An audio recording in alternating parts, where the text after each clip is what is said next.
नमस्कार प्रिय छात्रों, मैं योगेश कुलश्रेष्ठ आज आपको भारत में राष्ट्रवाद भाग 2 पढ़ाऊंगा, जिसमें आपको सविनय अवज्ञा आंदोलन या पूर्ण स्वराज की मांग भारत की उसको रखा गया है। पिछली बार मैंने असहयोग आंदोलन के संदर्भ में आपसे बातचीत की थी। आज हम लोग भारत में पूर्ण स्वराज और सविनय अवज्ञा आंदोलन और नमक आंदोलन, नमक सत्याग्रह के बारे में बताऊंगा। पूर्ण स्वराज और सविनय अवज्ञा आंदोलन। महात्मा गांधी ने फरवरी 1922 में असहयोग आंदोलन वापस लेने का निर्णय लिया। ये पिछले सोपान में हम लोग जान चुके हैं।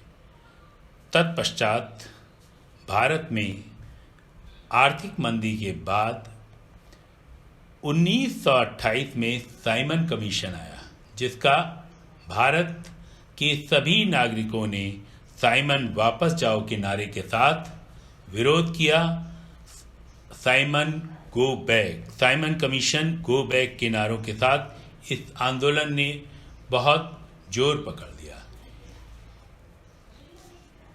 दिसंबर 1929 में जवाहरलाल नेहरू की अध्यक्षता में कांग्रेस के लाहौर अधिवेशन में पूर्ण स्वराज की मांग सरकार से कांग्रेस ने रखी और यह तय किया गया कि 26 जनवरी 1930 को स्वतंत्रता दिवस के रूप में मनाया जाएगा। बाद में इसी दिन हम लोग अपना गणतंत्र दिवस 26 जनवरी 1950 से आज तक मनाते आ रहे हैं और निरंतर मनाते रहेंगे। सर्वप्रथम सविनय अवज्ञा आंदोलन का प्रारंभ दांडी यात्रा से होता है।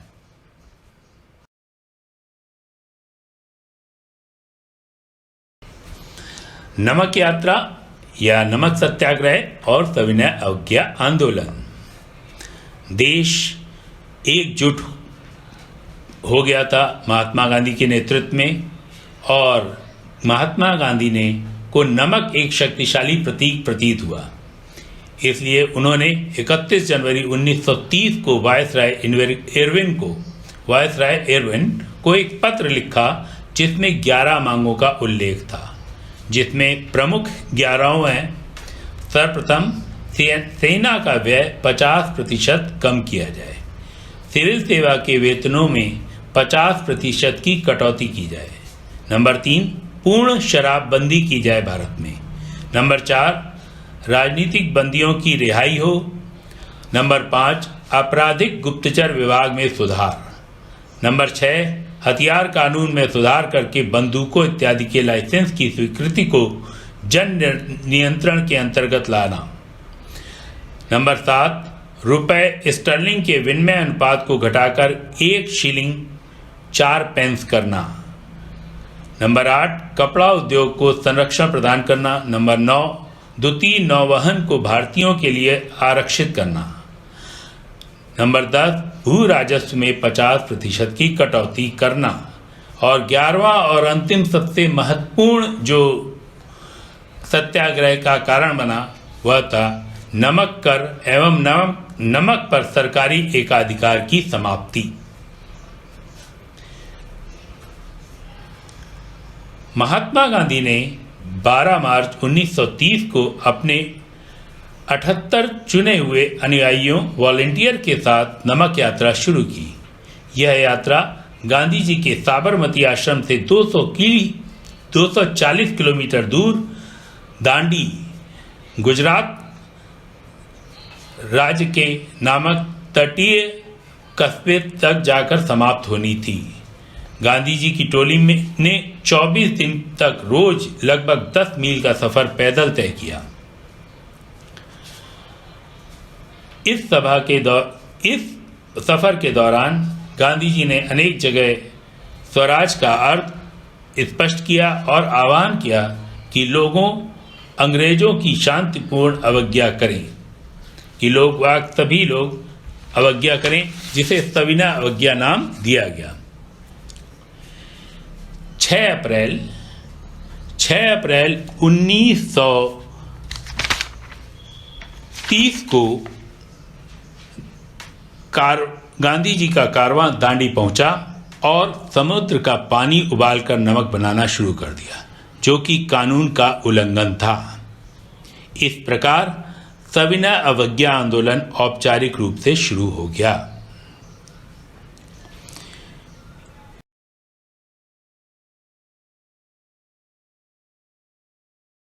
यह आंदोलन असहयोग आंदोलन से कुछ भिन्न था, क्योंकि इस आंदोलन में औपनिवेशिक कानूनों का उल्लंघन करने के लिए भी लोगों का आह्वान किया जाने लगा।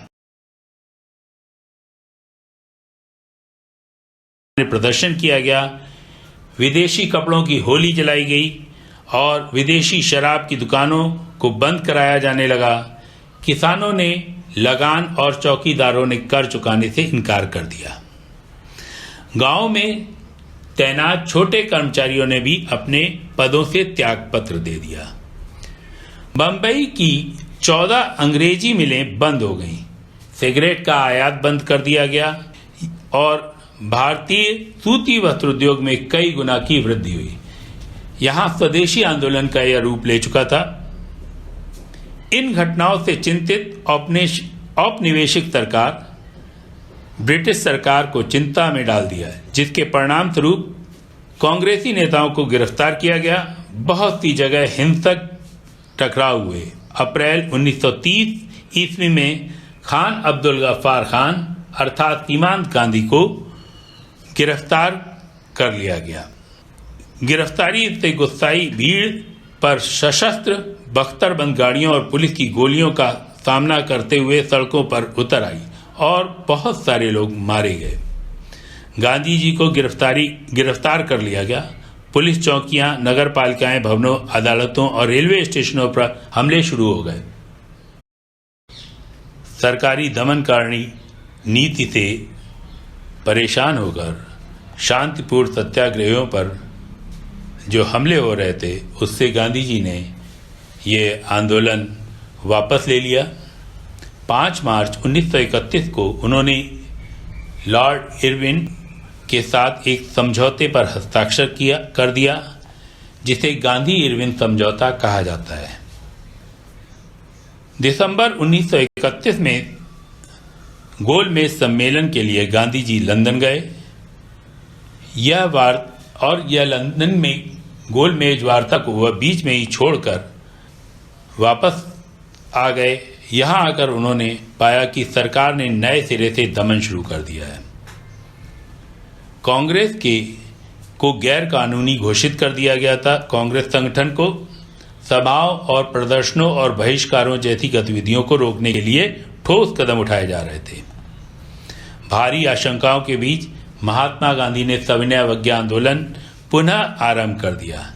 1 वर्ष तक यह आंदोलन धीमे धीमे चलता रहा और यह आंदोलन 1934 आते आते तक बहुत मंद पड़ के लगभग बंद हो गया और इस तरह से सविनय अवज्ञा आंदोलन रुक गया। छात्रों, आपने इस वीडियो में सविनय अवज्ञा आंदोलन और दांडी मार्च आदि के बारे में पढ़ा और समझा। यदि आप इसमें लिखी बातों को ध्यान से याद करके अपनी परीक्षाओं में उचित प्रकार से लिखेंगे तो आपको अच्छे अंकों से उत्तीर्ण होने में पूर्ण सहायता मिलेगी। अगले सोपान या अगले वीडियो में मैं आपको भारत छोड़ो आंदोलन, क्विट इंडिया मूवमेंट के बारे में बताऊंगा।